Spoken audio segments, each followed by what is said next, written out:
When we think of organized crime in America, our minds jump to New York, Boston, Las Vegas, places where the mob carved itself into public memory. But sometimes, corruption grows in quieter places, towns that seem too small, too rural, too ordinary to ever make the news. This is a story of Berkshire County and the death of my great-grandfather, Harold Bolin Sr., a death that 62 years later still has no answers.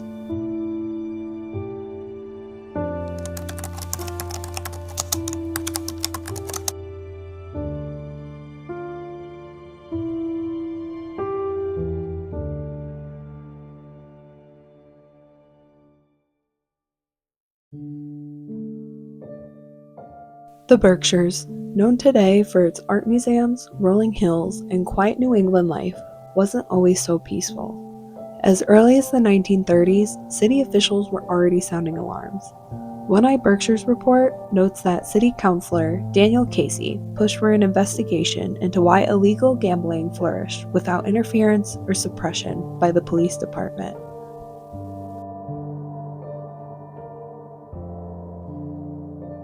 Bribery, intimidation, and underground networks were all part of a hidden ecosystem, and while Berkshire County was no Chicago, the mob had no issue leaving its fingerprints here.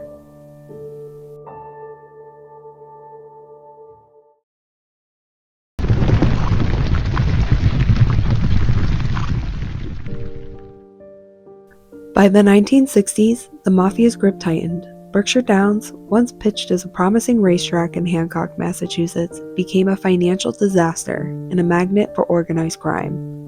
FBI investigations later tied the track to New England mob boss Raymond Petrarca, along with speculation involving other high-profile figures, such as Frank Sinatra. And with the mob's arrival came a wave of suspicious activity, illegal gambling rings, intimidation, and several mysterious deaths.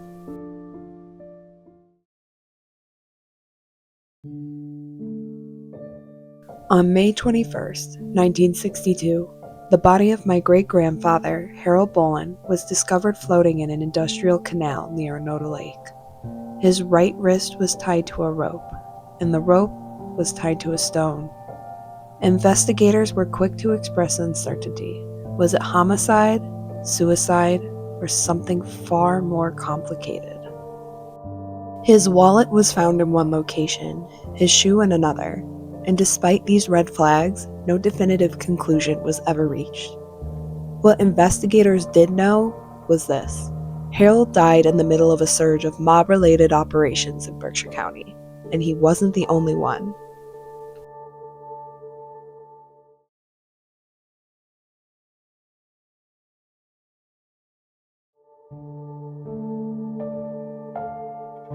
In communities affected by organized crime, silence becomes a survival tactic.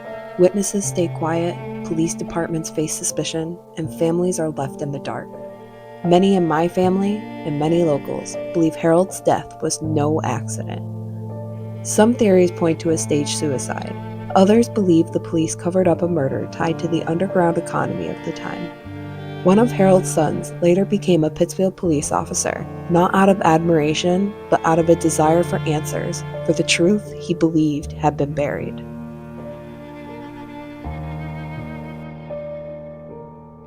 Harold left behind his wife and 5 children.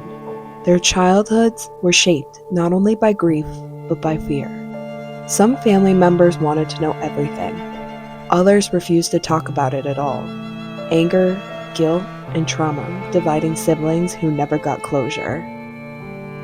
Research shows that communities oppressed by criminal networks experience long-term psychological consequences. Fear, distrust, and unresolved trauma become part of daily life. For my family, this wasn't theory, it was reality.